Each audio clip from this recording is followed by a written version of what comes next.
Good morning. I hope you're well. I'm recording this on Friday night because of the fact that I am away traveling and I didn't anticipate the difference in the time zone and I won't be able to join you.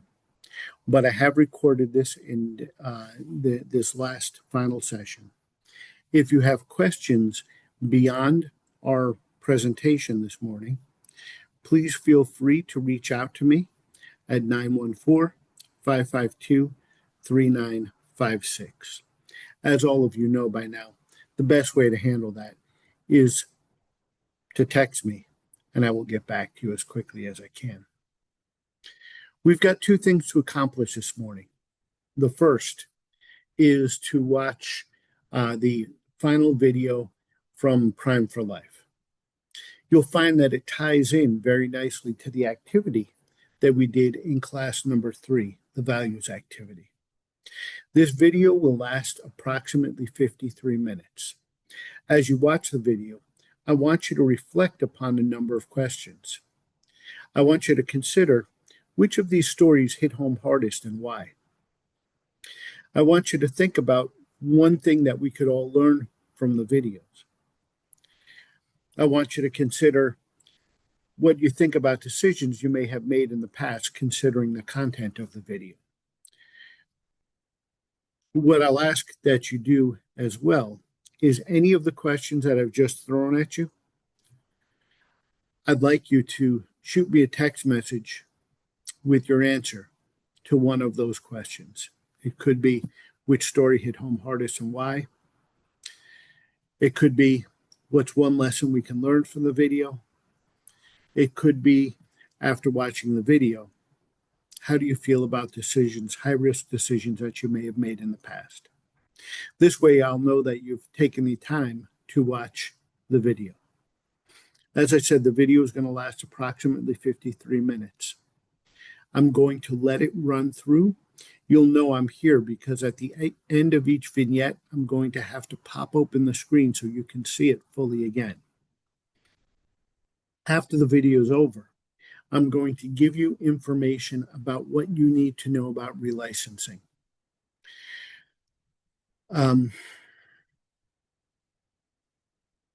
As we move into that section of the class, what I want you to know is I'm going to get you your completion certificate.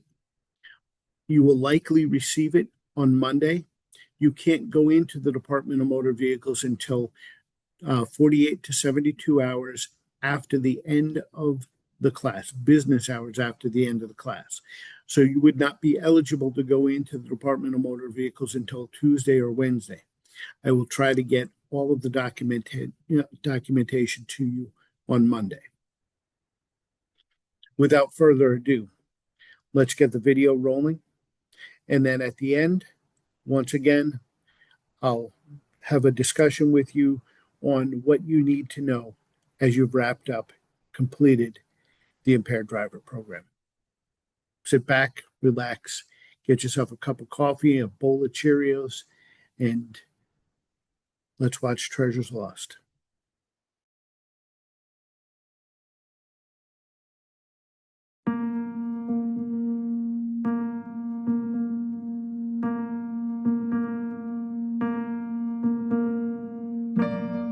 I just wasted all that time getting drunk and not going anywhere and telling myself it'd be different tomorrow.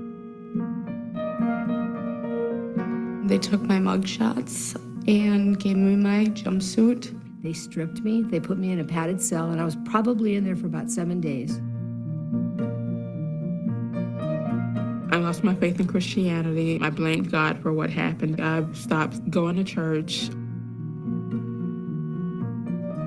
Would we have made that choice had we known that germ was on that needle? Probably not, because we were just more concerned with the destination of the high. I loved my children and I loved my family, but, dope, I love dope. And it came first no matter what. I lost some really great friends who I selfishly trampled on and kicked out of my life because they no longer served a purpose. I lost more jobs than I could count on 2 hands. I lost a lot of trust with my family. Really screwed up my credit at a young age, and I still today am paying for that. Every time it came time to like reevaluate and go, okay, am I going to register for another semester or am I going to drink? And the answer was always, I'm going to drink. You won't really ever know what doors might have opened that are now shut down, gates closed, not going to happen. The short-term fulfillment, the instant gratification, as empty and hollow as it was far better than actually making something of my life. I lost my life to it. I lost my dreams.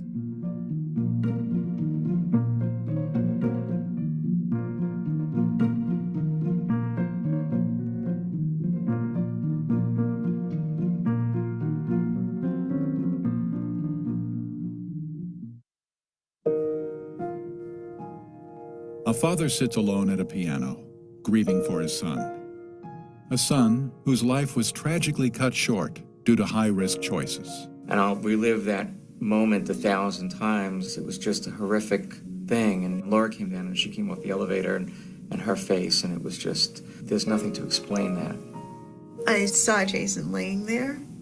It looked like he was laying on the couch sleeping. It just didn't register because there's just a piece of me that's missing.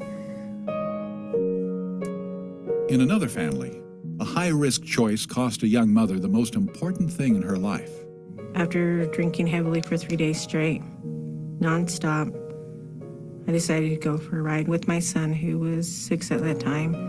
On that day, I was pulled over, and I already had a previous DUI. I remember looking at him and telling him I'm going to jail. I've been to jail many times before for drinking, but this time they took my son.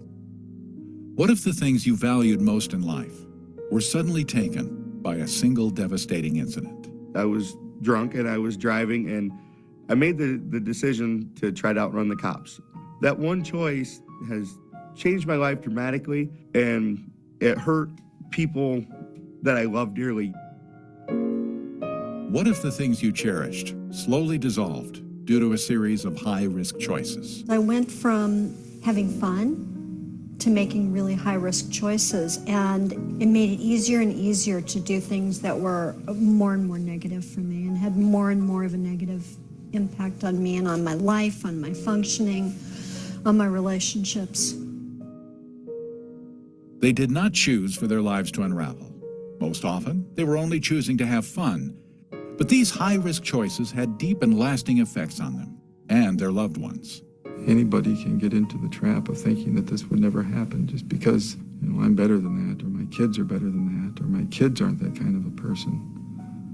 And so it's very humbling when you experience pain like that. Psychological influences, biological factors, and social influences all play a role in our drug and alcohol choices. I pretty much grew up with an alcoholic family. My grandpas, my uncles, my dad, all of us drank. I just went with the flow because everybody else was doing it. Or I was drinking and I was too drunk, but I wanted to be part of the crowd. Sometimes those choices are conscious. Sometimes they are not. I don't know if there was any specific times where I can say that, I consciously made the choice because it was just part of everyday life. We sometimes put what we value at risk without even realizing it. The stories you see here all share a common thread. They all involve high-risk choices and losing what we treasure most. The outcomes are often devastating. The stories are real.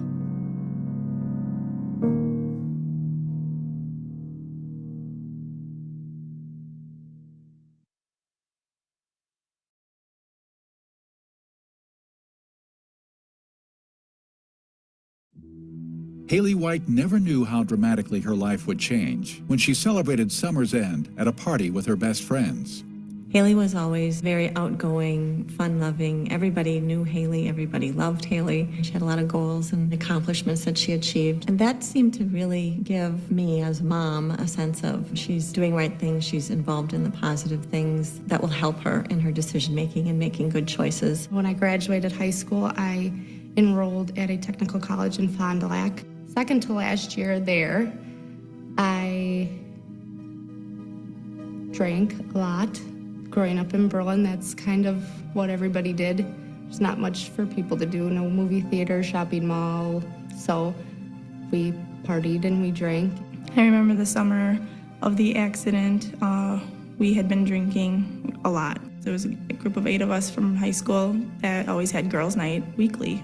Every summer before school started, Haley and her friends would attend one last party, where drinking was always an element. I remember Haley telling me that she wanted to go home, and I told her that she shouldn't drive. I probably made it about a quarter mile down the road before I saw some people walking. We had a car down the road a couple miles, so we just figured we'd just walk down the road and get it. And Haley came over a hill, I guess, and hit me. I don't know. I don't remember nothing after that. And I think I hit the brakes and I swerved. But the next thing I knew, my windshield smashed. And then I stopped and I just screamed. And I knew who it was. I graduated with him, and it was his 21st birthday that night. We must have been the first vehicle to pull up at the site of the accident afterwards. I got out of the vehicle, and Haley was screaming, hysterical. His leg was obviously broken. I could see his bones sticking out of his leg. And I'm sorry. All the guys in the car were like, let's go, we gotta get out of here. We gotta call 911, let's go. And I don't know what I was thinking, but I got in the car and I left. With feelings of remorse, Haley got a sober friend to drive her back to the scene, where she identified herself to the first police officer she saw.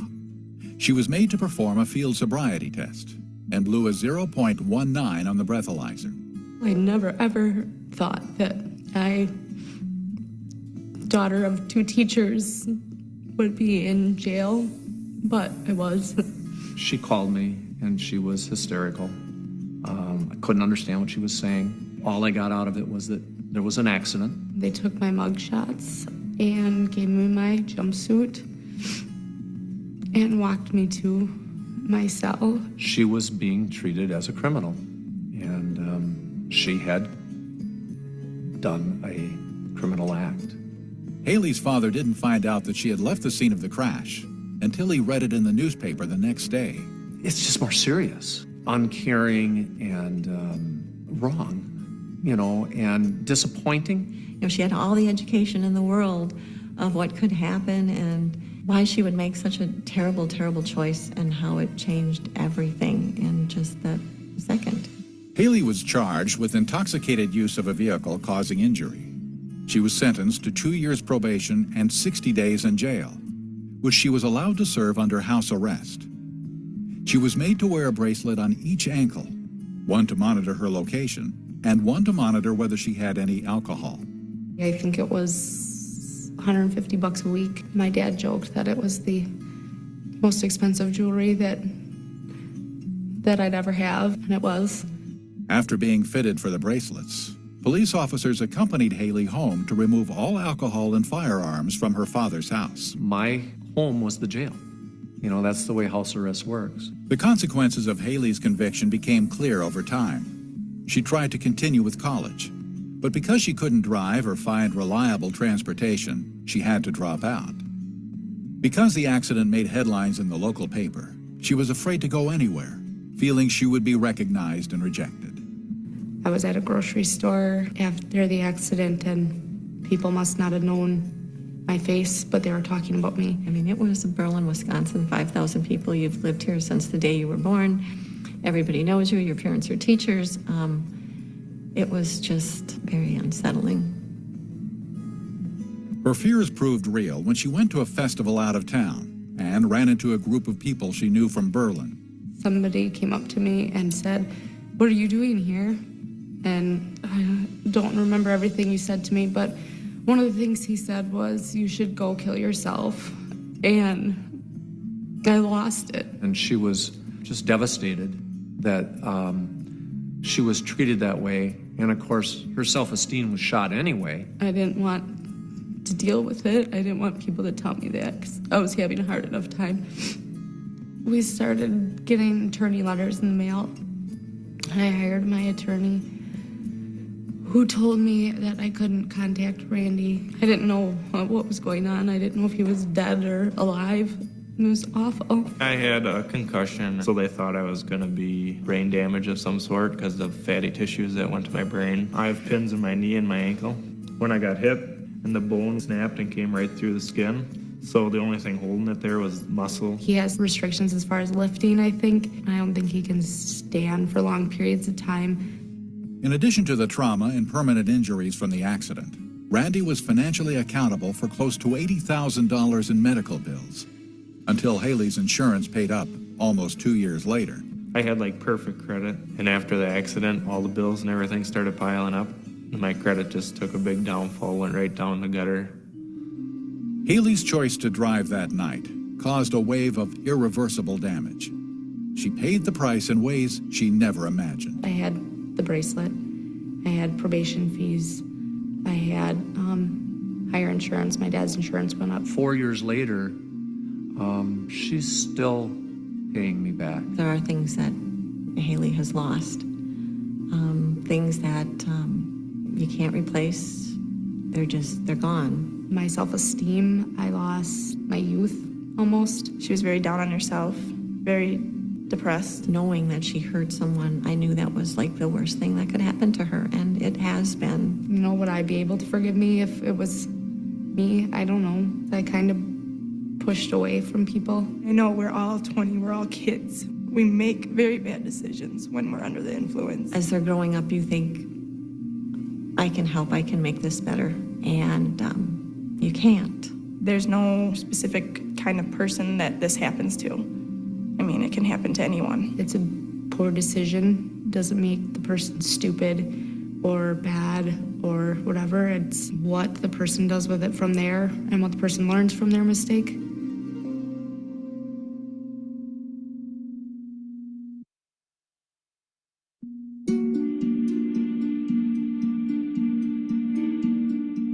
There are times when loss is not the result of a single high-risk choice. Sometimes, loss can only be recognized after a lifetime of high-risk choices. Sometimes, that loss is devastating. When I was a child, I always felt like I was on the outside looking in. You know, I never felt like I connected with anybody. I got introduced to marijuana at the age of 11. By the time I was in 7th grade, I had progressed to stimulants, downers, LSD, cocaine. I really robbed myself of being a kid. Dave's use of drugs and alcohol continued throughout his high school years. He was admitted to a treatment center, but was only out 3 days when he relapsed and was involved in an alcohol-related crash. Dave and 3 of his friends ended up in the hospital. I remember the police officer coming in and saying, you know, I'm going to pause the video just for a second because of the fact that I got a message saying that the audio might not be recorded. So I wanted to make sure that we were on track. I'm going to stop my share. Yikes. I'm going to start to share again. Sharing the sound in the video. And let's get us back on track. Well, I'm not going to issue any citations because I think they learned their lesson. And, you know, for me, that was just a, well, there was no consequences. He followed a path of high-risk choices for the next 20 years. Along the way, he alienated and abused the trust of everyone who cared about him, which fueled his pain and resentment. I hated for the phone to ring. I hated for people to come up to the door. I was ashamed to say that he was my son. It's a hard thing to just shut a door on him. But I knew that if I didn't, it was going to be harmful to myself and my children, and I couldn't allow that. In an attempt to escape what his life had become, Dave moved from Iowa to Lake Tahoe when he was 21 years old. That was when I first got introduced to crystal meth. It took $6,000 that I had saved, and I bought a rock of crystal meth that was the size of a softball. I had actually spent 6 days in a coma from that experience, about 2.5 weeks in intensive care. I was on life support, and another 3 weeks in the hospital after that. I didn't know that he had OD'd out there and had been in the hospital for 6 days. I didn't know that. I can remember getting all my senses together and realizing what had happened and where I was. The first thing that went through my head was, I need to get high. There was no, God, I almost killed myself. It was, I need to get high. After this incident, Dave moved back home to Iowa. I met another girl. She ended up getting pregnant. We had made plans to get married and do all this stuff. And about that time, I started finding crystal meth again. And, her and I were doing it. I remember getting a phone call. She was really crying uncontrollably, hysterically, and told me that the baby had died and that they were going to induce labor. I remember sitting there in this chair and holding him and I can remember kissing him, and telling him, you got to wake up, so we'd go home and he just never woke up, Although Dave's losses were progressive, he continued to use drugs and alcohol at an even more alarming rate. I had no control over anything that I did anymore. There was times I didn't know where he was. He might be gone for days, and I worried about him the whole time, sick to my stomach. When I turned 30, I met Shayla, and once again, it was met her at a drug house. She ended up getting pregnant, and the whole time she was pregnant, we both used. And in June of 2003, my son Davidson was born.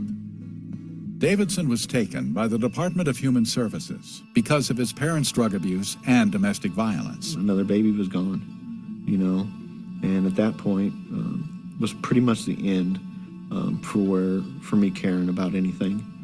Dave got an evaluation at an alcohol and drug dependency service program and was put on the waiting list for a bed. But he missed his intake date because he was high.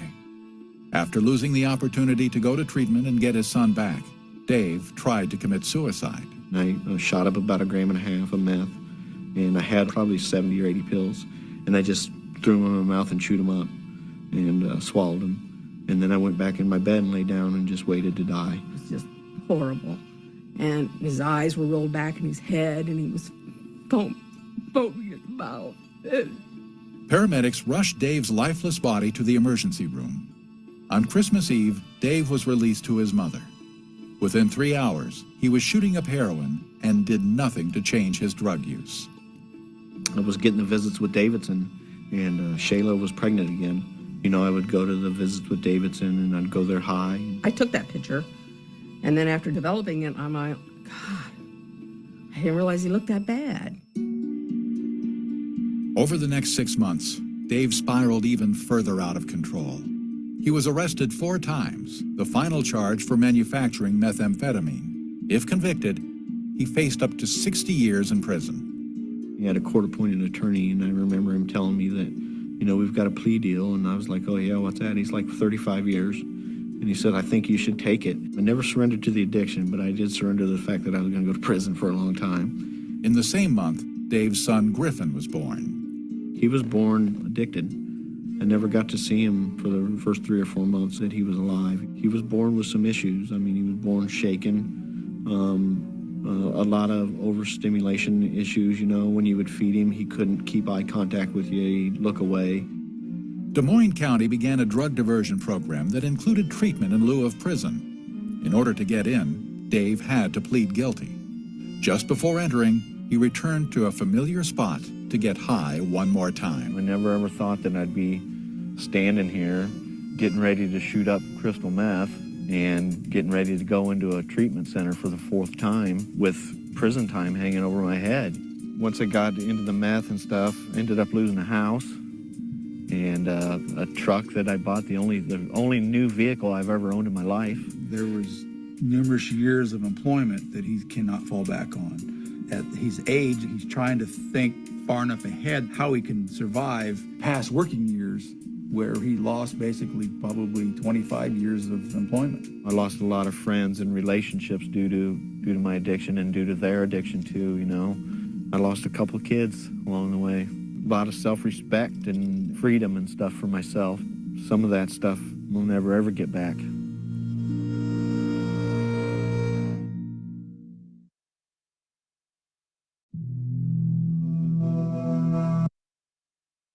I was told that I was no good, a nobody, you're insecure, you'll never amount to anything. I had doors shut in my face, friends, family didn't want to even deal with you. I've been through it all. I started drinking alcohol in 1986. Started out with Boom Farm 2020, Mad Dog. And it led from there, and I started smoking marijuana. And that led from there, and I started doing cocaine. And that led from there to crack cocaine. And when I got on crack cocaine, that's when the trauma started in my life. Joe all of a sudden started looking strangely in the eyes first, and his way of doing things was so totally different than the way it used to be. And at that time, I would question him. And of course, he would always be in denial. And one lie bring on another lie, and another lie bring on another lie. And you keep on lying till you ain't know how to do nothing but lie. First thing crack cocaine done was cause major problem in my marriage, in my home with my kids, on my jobs. I would do crack before I go to work. Sometimes they never make it to work. But he would not tell me he had a problem. He'd tell me, no, ma'am, everything is all right. Eventually, Joe's dishonesty caught up with him. He served time for felony burglary, which took a heavy emotional toll on his family. But the baby would just cry. She would be all right in the day. And then by the time for him to come home in the evening, she would start crying. She said, I want my daddy. And that would kill me. When Joe got out of jail, he lost his job. He entered treatment briefly, but wasn't ready to take an honest look at his decisions. And I had a lick, I thought. That didn't last too long. I said, well, one little hit won't hurt. So I went back out the second time on a wild spree of crack cocaine. My key wouldn't fit in the lock on my door anymore. My wife just had enough. And it's gotten so bad in my family that I had to stay with my mother-in-law. He got to the place the drug had him. He just didn't care about himself. As Joe's drug use increased, so did his dishonesty. I stole from my wife, stole her vehicle, stole her cars, stole her money. And each time she would be saying, Mom, I'm going to the police. Mom, I do that. Don't pour water on a drowning man. That ain't him. I said, he's sick. I stole from my kids.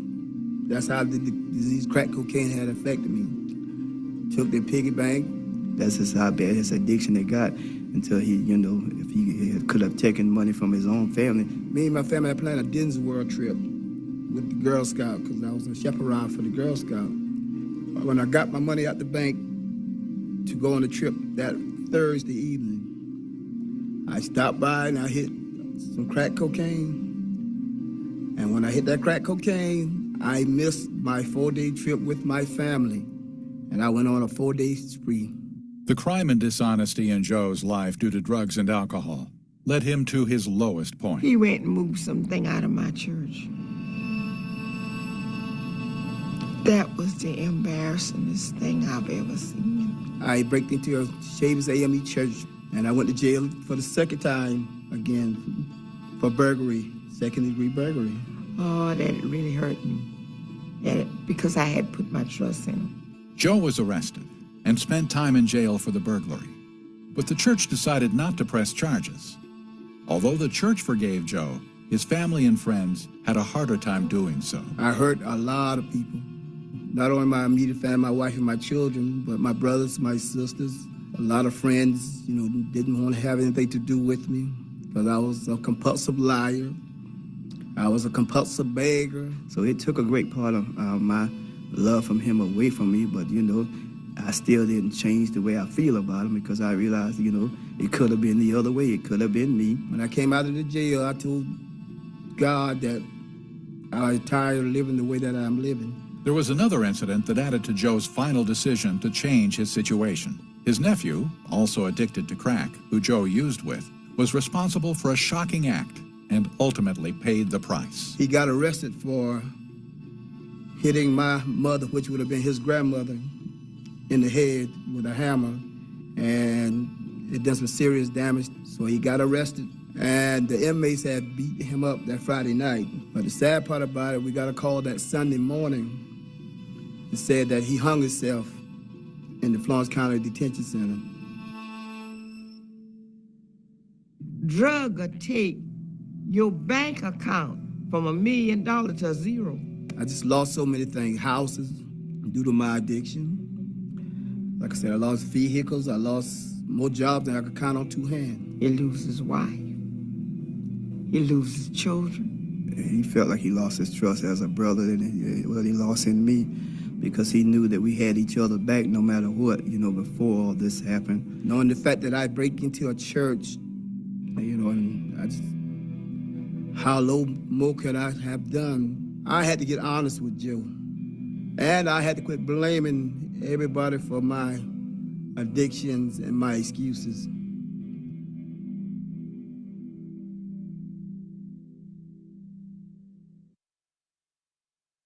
A family history of alcoholism creating increased risk. Psychological and social factors influencing high-risk choices. High tolerance creating a false sense of strength. Powerful elements blending into a perfect storm of high-risk choices. I started drinking when I was about 12 or 13. And the first time that I got drunk, we were in a party. It was a wonderful experience because it felt like it was a vehicle to make me feel part of the crowd. Alcohol is okay because my mom, my uncles, everybody drinks. When every role model around you that surrounds you drinks, it's just a normal, like learning how to eat or drink water. Armando moved to the United States, and he met his wife shortly thereafter. I think she thought that I married a great guy. Of course, until I started getting drunk, she saw the other part. I mainly remember him being abusive to his wife. And I used to think, oh, I hope he doesn't hurt her. You just knew on his look when he turned, he was getting to that point that you just wanted to hide or not be around during that situation. Heavy drinking made Armando unavailable to his sister, who desperately needed his love and help, as Dana was living with their mother, whose own alcoholism had triggered violent behavior. I was 11 years old, and he had gotten drunk. He was laying on the sofa, and I said, you need to help me. You need to get me out of this situation. I kept saying, Armando, help me, And all he could do is just say, I can't do anything. As Dana was forced into foster care because Armando was unable to protect her from their violent mother. Meanwhile, Armando's drinking got him into constant trouble with the law. I got many DUIs. That didn't stop me from driving. I thought at the time that I was a better driver when I was drunk. So I was driving and I saw the sirens and the lights. And why are they stopping me for? Unconcerned about others' safety or his own, Armando began a bizarre and dangerous driving practice. Many times when I was drunk, I drove with children in the car. And I thought that everybody was going to be happy if I did something funny. So I thought that driving with the lights off was funny when I was drunk. He just all of a sudden turned off the lights of the car, and we weren't even wearing seatbelts. And he was just driving around in the dark, laughing. And I thought it was very funny. I thought it was funny. It scares me that I did that. I cannot believe that I would put people in danger in that way. I just couldn't wait to go home at that time. And I stopped visiting him after that. Heavy drinking provoked extreme personality changes. Armando's family feared him and never knew from moment to moment what or who to expect. There was a huge difference in my behavior and my thoughts and my actions when I was not drinking then, compared when I was drinking. Most of what I had fear at constantly with him is the fact that when he was drinking, he was a whole different person. My kids, they always say, Dad, we knew that something was wrong. It was not you. That's what I said. We knew when it was not you by the look. It was always something with him. Everything angered him. Everything bothered him. He really was another person. Kind of like mad. And then I started getting angry. And I became extremely abusive. I don't think most people would remember much when they're like 3 or 4 years old, but I think when you see enough bad, you remember. And I would be very mean, like a monster, horribly. He'd get home and I can just remember him yelling, and I don't even remember over what, but it was always just the constant yelling towards my mom. She would just kind of sit there. It's almost as if she was used to it. I was horrible in the sense I would mistreat them, put them down, make them feel bad. And half the time, it would end with him beating her. Because of the family history, Glenda has an increased biological risk for alcoholism and drug addiction. When I started drinking, it was to kind of tune him out most of the time. It was my escape, which when I look back now, what kind of escape is that? Probably would have ended up like him. She struggles sometimes, but vivid memories from the past help steer her away from making high-risk choices to deal with the bad times. I was little, and I just remember he was hitting her, and I ran and I jumped on his back, and I was like, stop, and he just threw me as if I was a doll. I just threw me. Why did I want him to suffer? It wasn't me. Today, Armando still struggles with the results of his high-risk behavior.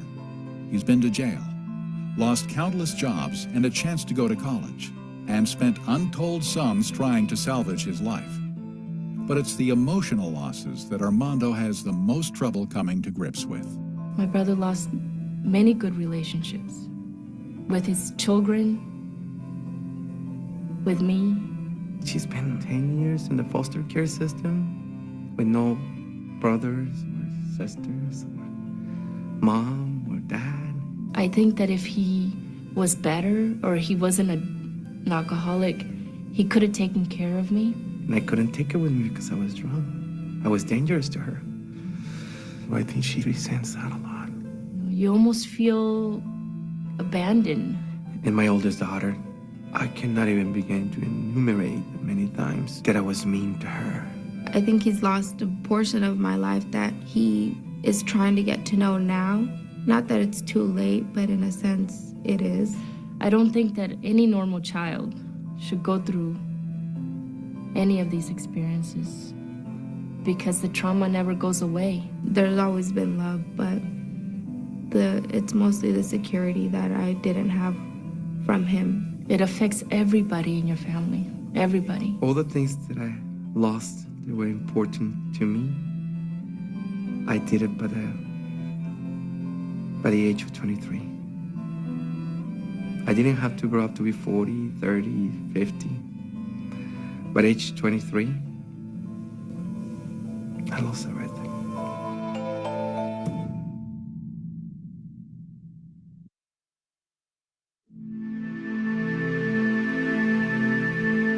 When I was young, I knew that something was missing in me. I was looking for something to fix me, so I started drinking when I was 15. I drank through high school. I found friends that liked to do what I did. We'd skip class, smoke dope, and drink, and I just thought I was going to be good forever. I thought I was going to have fun forever. I had ambitions. I wanted to work on cars, and I still did that, but my priorities changed. I had to start planning everything around a drink. My plans sort of got sidetracked, and the car wreck really did this.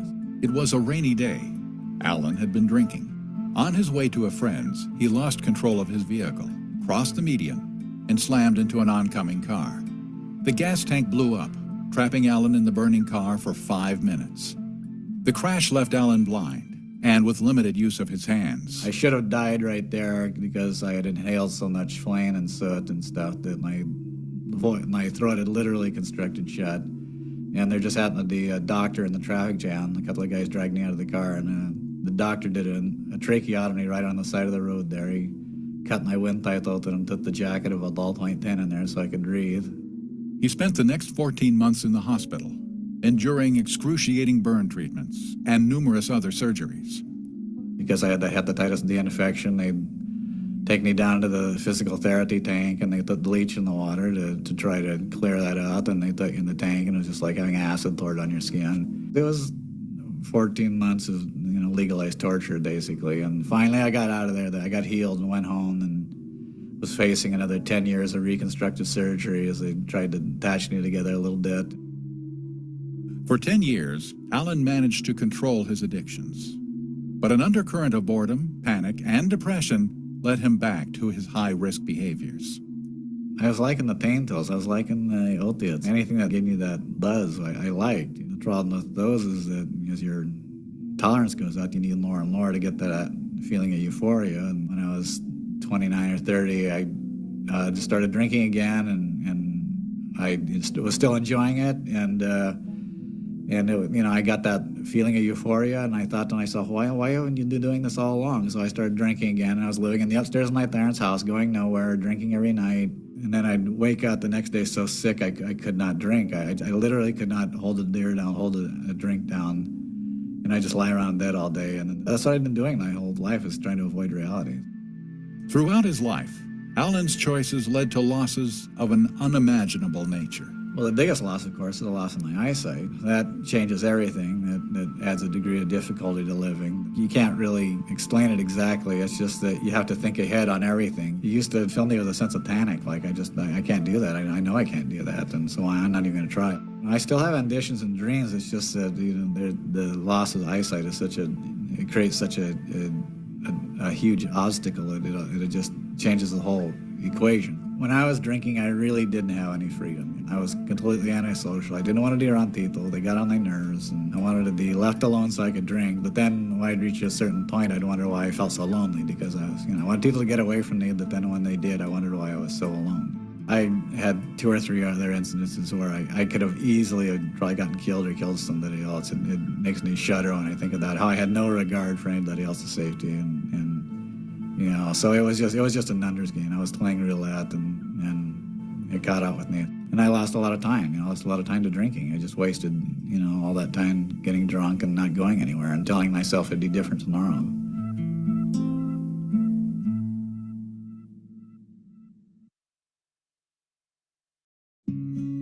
The cost of high-risk choices can be devastating to those who have made them.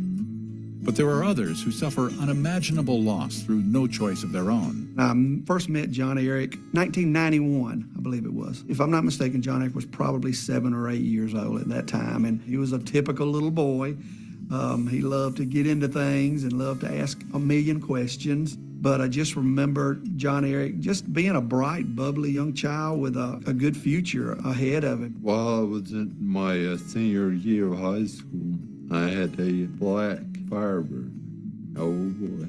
There was a chick magnet. And I used to ride around that thing with my girlfriend, and she was the one driving her vehicle that I was in when we were hit on by a drunk driver who was in the wrong lane. The deputy sheriff came to my door around 11. He was on his cell phone, went up, I was John Eric's father. I said, yes, I am. He said, John Eric's been in a wreck, and they're going to helicopter him to Greenville, the Greenville Memorial Hospital, and wanted me to get ready and go there. John Eric sustained a skull fracture and traumatic brain injury from the wreck. It put him in the hospital for 10 months, 7 of them in a coma. Just imagine yourself lying in a hospital bed with tubes inside of your stomach to feed you, and the air pipe running to your throat because you can't breathe through your injured mouth and nose. Imagine laying there for over 7 months. 7 months. It really broke my heart. It was hard. 20 seconds can take you from a promising future to a possibility of not even being here. The driver of the other car was killed in the crash. He had a long history of driving offenses, driving under influence, and he ended up at one of the bars at 5 in the afternoon until around 10 o'clock that night, which caused me highly impaired and to hit my car my son was riding in head on. While still in a coma, John Eric was moved to a rehabilitation hospital where he went through intense physical therapy. One of the lifelong effects of his injuries is ataxia, a loss of balance and full control of his limbs. I still cannot walk independently. Besides, the walker, I use a walker. John Eric also suffers from short-term memory loss. You tell me your name, a few seconds later, I'll forget who you are. It's just restored my future for now. John Eric's mother passed away when he was a child, so Haskell has been his primary caretaker since the crash. Someone has to maintain his daily medication, prepare his food for him in most cases. He'd probably never be able to live on his own ever again. Before the crash, John Eric was living the life of a normal teenager. He was an athlete, an exceptional student, and awarded a scholarship at the University of South Carolina. The crash happened 9 days before he was to start school. And he'd love to go back to school, to college, and he'd probably never be able to go. I'll probably tell the truth, I wouldn't even be able to remember my teacher's name. Man, that's how bad this is affecting me. It's affected my whole life and it's affected my whole family. The hardest thing I had to do was cancel his classes at the school because I wanted him to get more education than I had. I was not able to go to college, and I didn't go to college, and he was made the grades in school to go. There were over $1 million in hospital bills, and the drunk driver had no liability insurance. But because John Eric was 18 at the time, he was deemed responsible for the debt. Otherwise, I would have declared bankruptcy because I would have been responsible for the bills. My father had to miss work while coming to visit me in the hospital. And he had to leave and put a sign on the door saying, we'll be back later. We're going to go visit my son down in the hospital. While at the rehab hospital, John Eric met Roland Hill, a fellow patient who would become a close friend. I really had a heart for John Eric when I saw, man, Willie, how far can he get? There's no telling what he could have been. He'd run track. He was smart enough to graduate early. He was aspiring to become a psychiatrist. He had a potential of so much, but that wreck stopped it.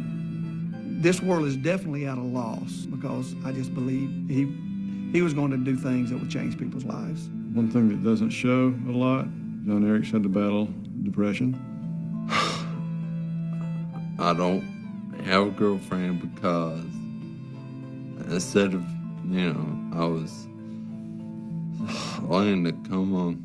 Now I haven't really seen her and it's been a long time. She don't come around no more. Like the song says, she don't come around. It's been pretty hard and pretty rough for me. I lost the possibility of probably grandkids in the future, but he lost the possibility of having kids himself, a wife. I talk about getting along with girls a lot of times. He seems to be interested in what it's like to be married. My friend Roland, he says they'll have some new advances in medical research, and they'll have something out that will help my memory. I hope that's true. If not, then I don't know what I'm going to do the rest of my life.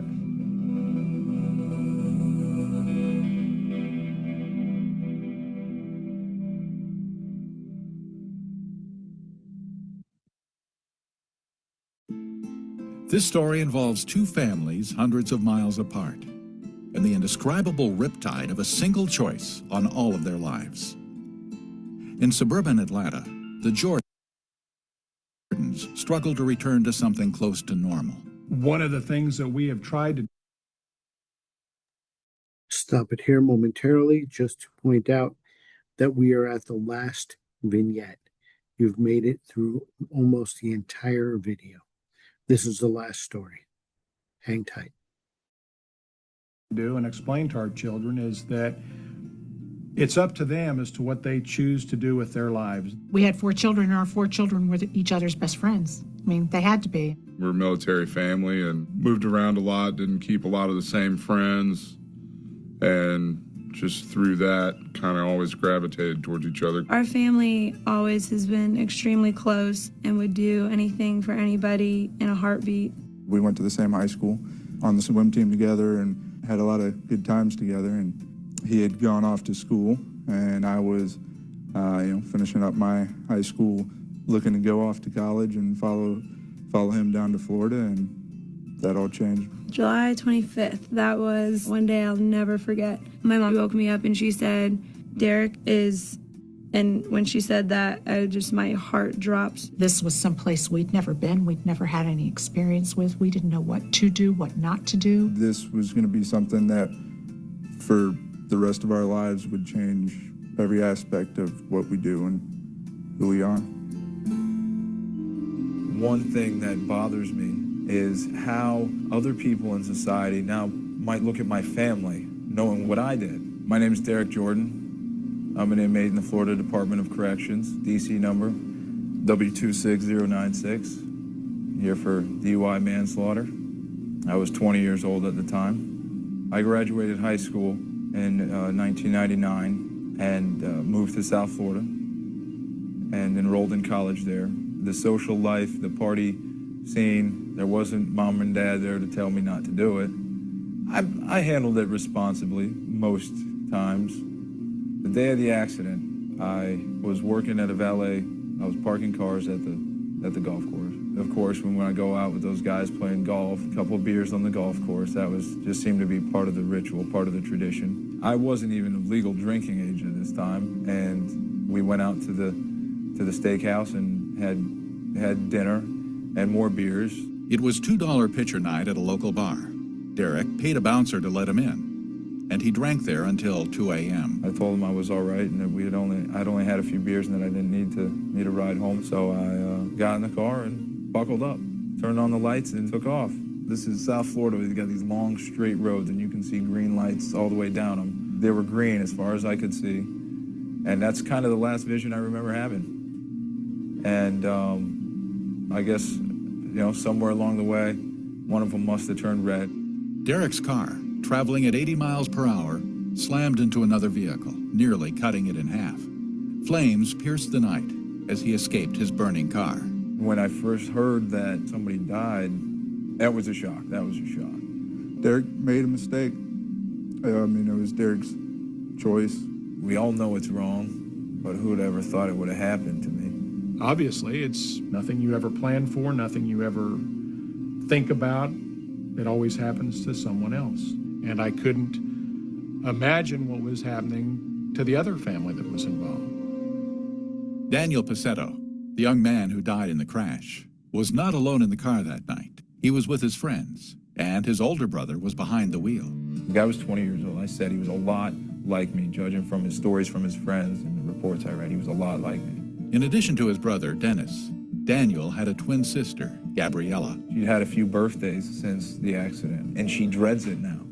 It's not about presents or going out to a fancy restaurant and getting dressed up with your family. That's not what it's about anymore for her. It's about her dead brother. Twins have that special bond, and, there's always parts of each other, but I couldn't imagine what it's like for her. A young man faces several years in prison for driving while drunk. 24-year-old Derek Jordan got behind the wheel while intoxicated, and his car struck and killed a Boca Raton man 2.5 years ago. The day of the hearing was probably, without a doubt, one of the worst days of my life. And I can almost positively say that it was the same for everybody else and our family and the victim's family.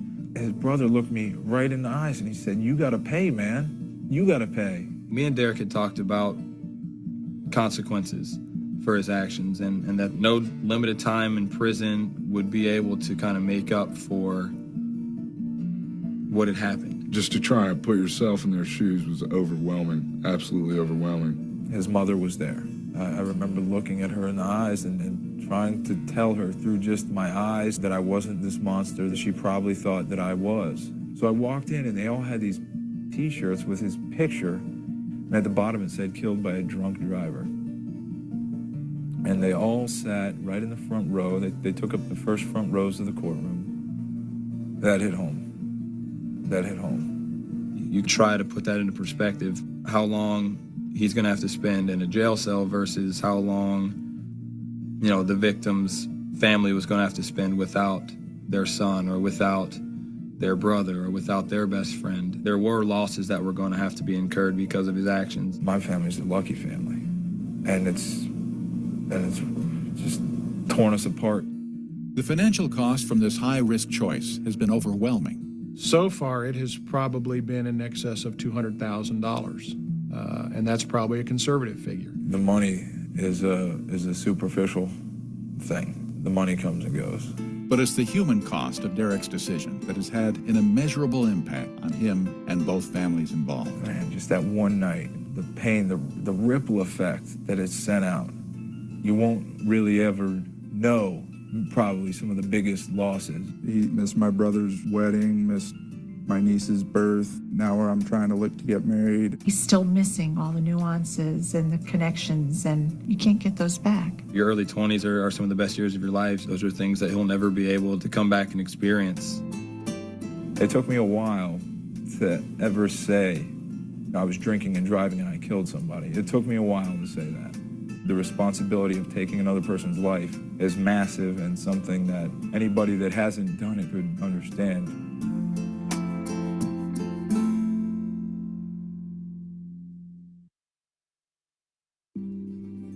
Outcomes like these do not always happen, of course. But the risk is always there each time we make high-risk choices. These losses do not have to happen. These treasures do not have to be lost. No one has the power to protect these treasures once we make high-risk choices. But each of us does have the power to protect.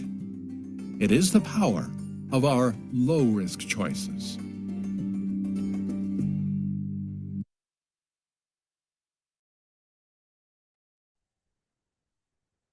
Okay.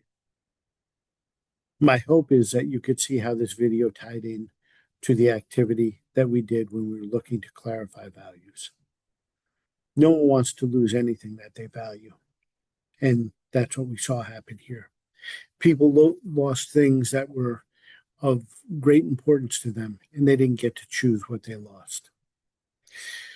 In order to protect the things that you value, not only do I want you to reflect upon which of those stories hit home hardest and why, but I also want you to consider what your plan is going to be to prevent that next arrest.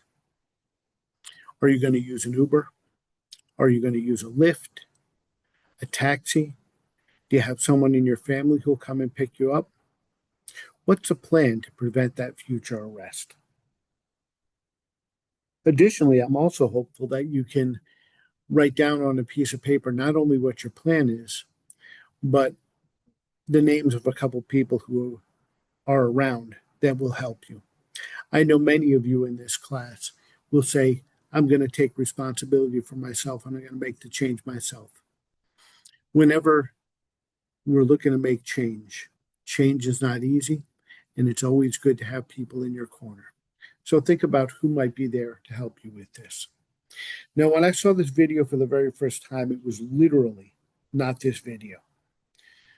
And it was filmed in 1984, 1985, and despite the fact that I grew up through 1984, 1985, I remember it. I still couldn't relate to the video, and I said to the master instructor, I can't relate to this. He said, give us a little bit of time. We're going to get you a new video with people just like you and me. And I think they did a really nice job getting a wide variety of people facing a wide variety of issues. And it did feel much more relatable. The one thing that I'd hoped they would keep from the older video, however, they lost. In the older video, there was a narrator, just as there's a narrator in this video. And that narrator sets up the scene. And in the very last scene, the narrator says there was a crash, there was personal injury with pain and suffering, there was a person who was hospitalized, and there was nearly loss of life. And then he goes on to say, and I should know because I was that driver. And it really hits home. It sucker punches you because you think that the narrator is going to be somebody who is separate and apart from this, but you realize it can be any one of us. The other thing I want you to know is in the last vignette that we just watched with Derek Jordan, the young man who ended up killing another person and ended up spending time in Florida's correctional facilities. Post-release from the correctional facility in the state of Florida, Derek is going on to become the director of education for Prime for Life. So I want you to look at that as well and remember that recovery is possible, that people can make change. We don't have to continue to do the same things over and over.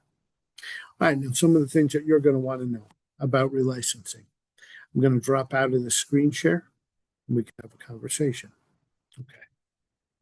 So, as I said, you can't go back to the Department of Motor Vehicles for 48 to 72 hours after the completion of the class. I will be filling out your completion certificate and sending it to you by email.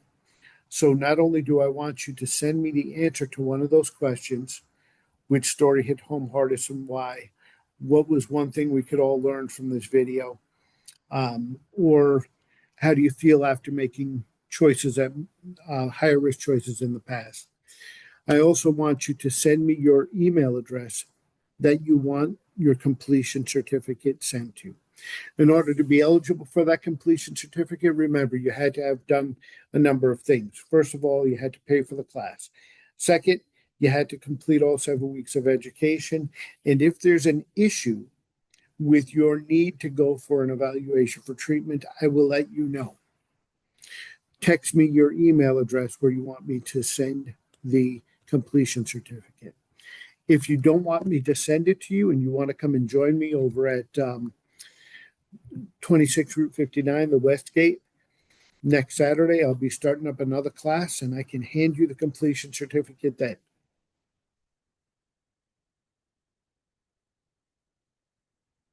Once you've gotten your completion certificate.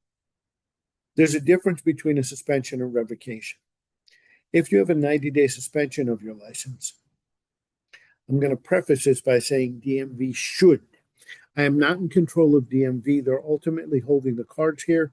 They're going to make the decisions. If you have a 90-day suspension of your license, DMV should put you right back on the road. There are circumstances in which they make you wait out the full 90 days, but for most people, the completion of the impaired driver program paired with the suspension, 90-day suspension, your completion of the impaired driver program supersedes your period of suspension. You don't need to wait out the full 90 days. So it'll be worth it for you to go back to DMV. With a 6-month revocation of your driver's license, that's as if you never had a driver's license, as if they tore it up and threw it away. They could make you jump through every hoop. They could make you jump through the hoop to take the permit test, the road test, as if you never had a license. They're not going to do that, though. They may, in fact, put you on back on the road, even if it turns out that it's less than that 6-month period of time. So I might go back to DMV just to check to see if I'm license eligible if you have a 6-month revocation of your license. If you have a 1-year revocation of your license or an 18-month revocation of your license because of a chem test refusal, the Department of Motor Vehicles is not going to restore your license until your 1-year period of revocation or your 18-month period of revocation has elapsed. So you're going to continue to drive on conditional status until this is taken care of, until that time goes by. You can't go out as soon as you get that completion certificate and say, well, I've got my license and I got this, I'm good to go. You're on conditional status until you get back to the Department of Motor Vehicles and they clear you. I will have cleared you in the IDS system. They'll be able to see that. So if for some reason on your way back to the Department of Motor Vehicles, you forget to bring your completion certificate, they should not have a problem looking you up in the IDS system. When you go to DMV, you want to go to a DMV office that's going to be able to help you out with enforcement issues. Don't go to a AAA office. You actually have to go to a formal DMV office. In addition to that, make sure that they can assist with enforcement issues. If you go back to the DMV that you started this process with, they will be able to help you because they obviously helped you with enforcement issues to get into this class. You're going to want to bring your completion certificate. And as I said, if you forget it, it's okay. They should be able to look you up in the system. Your driver's license or your conditional license, which is going to be your identification. And then it should be no surprise to you by now that the Department of Motor Vehicles will be looking to you for additional money. At this point, there, I believe, is a $50 license termination, license suspension termination fee. It may cost more for a revocation termination fee, and I believe their costs vary based on your class of license. So if you have a commercial license, if you have a hack license, you have hazmat privileges, they may charge you more. If your license is up for renewal, you have to get the new clear license or whatever it is, the new enhanced license, and there's a fee associated with that. They're going to hit you for that as well. So make sure that you have some form of payment for the Department of Motor Vehicles. So you want to bring your payment, your conditional license, and then finally your completion certificate if you remember to bring it with you. The defensive driving program. You can reduce up to 4 points from your license, and you should not have been affected by this. As of February, I believe, 15th, anyone convicted after February 15th will get 11 points automatically on their license. But you are probably some of the last people coming in through this program that should not have the points on your license. So your alcohol or drug-related driving offense carried no points with it. Point system was set up in the state of New York to ensure that they put a penalty on higher risk drivers. They put an additional driver responsibility assessment in place. It can impact negatively your insurance, and you can reduce up to 4 points from your license every 18 months by taking the defensive driver program. But I want to suggest to you that it might not be the best idea to go out and take that defensive driving program right away. And here's why. You go over to the defensive driving program. I don't offer the program. You can find it just through AAA offices, through your union, through senior citizen centers. You can find it through different driving schools, and you take your defensive driving course because not only do you want to reduce the points on your license, but you also want to bring your insurance rates down by 10% on your collision and liability for a 3-year period. If you've taken it over the past 3 years, it's not going to help you.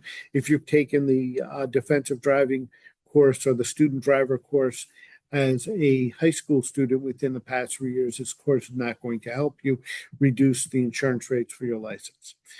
So you've taken the class, not my class, but the other class. And at the end, they give you a certificate.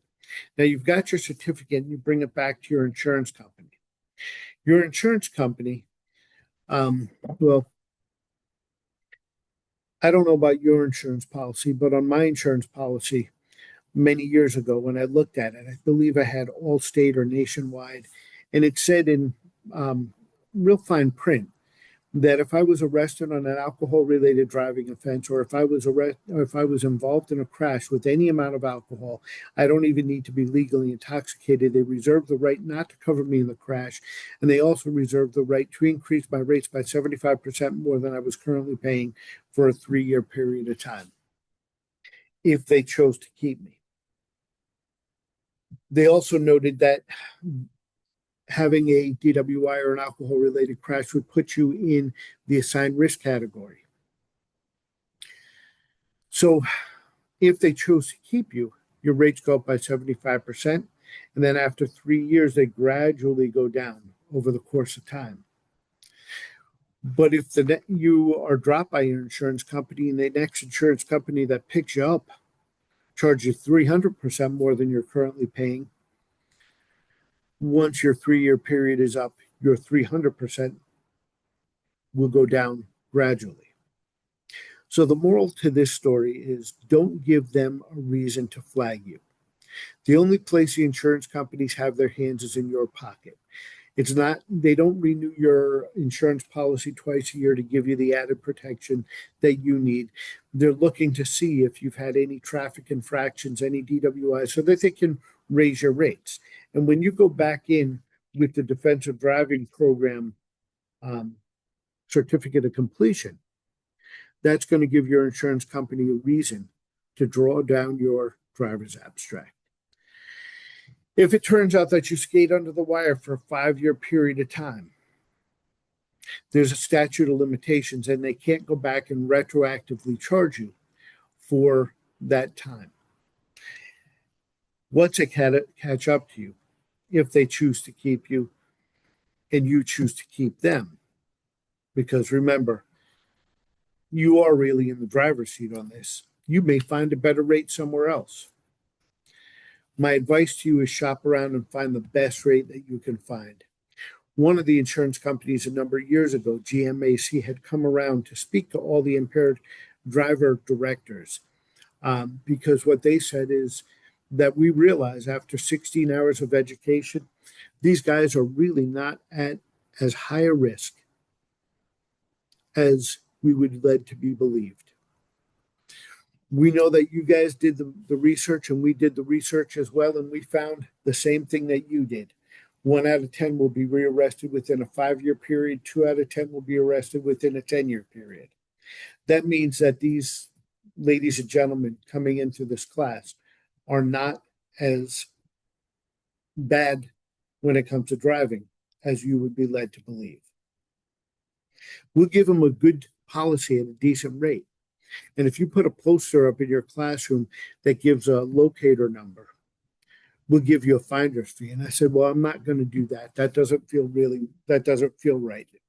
But I will tell them that you did the research, but I'm also going to tell the students coming into this class that other people have done the research as well. Shop around, find the best rate that you can find. Once you find the best rate that you can find, then take the defensive driving class, knock 10% off your collision and liability.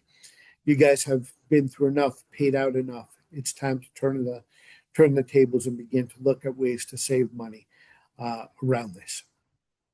Finally, the last thing I have to say to you, what if I see you outside of the context of this classroom? Now, I have to be honest. Because of this virtual classroom environment, if we were to pass each other on the street, there's a possibility I might not recognize you. There's a possibility I might. If it turned out that you were walking through the Palisades Mall and I were walking through the Palisades Mall, and we passed each other, I'm not going to go out of my way to say hi to you unless you choose to say hi to me. I don't want to put you in a bad position. I don't want you to have to explain to your family, oh yeah, that was my drunk driving instructor. You've been through enough embarrassment. You've been through enough humiliation. I've got really thick skin. If you choose not to say hi to me, my feelings will not be hurt. If it turns out you choose to say hi to me, I'm happy to say hi to any person who's come through these classes. But it's got to be on your terms. With that said, You've completed the New York State Impaired Drivers Program. I wish you luck. I hope only to see you under different circumstances. If you have any questions, please call me. Please text me. I'm going to leave this video posted on YouTube for a short period of time, and then I'm going to take it down. Make sure you watch the video over the next couple of days. Let me know that you've watched the video by doing what I asked you to do. Answer one of those 3 questions. Let me know what your plan is. I don't think I asked you to do that, but it might not hurt to write down what your plan is and how you're going to get yourself home safely. But more importantly, let me know where you want me to send your completion certificate. Thanks, guys. Have a good, well, to me it's night. To you, it's day. Enjoy the weekend. Stay safe.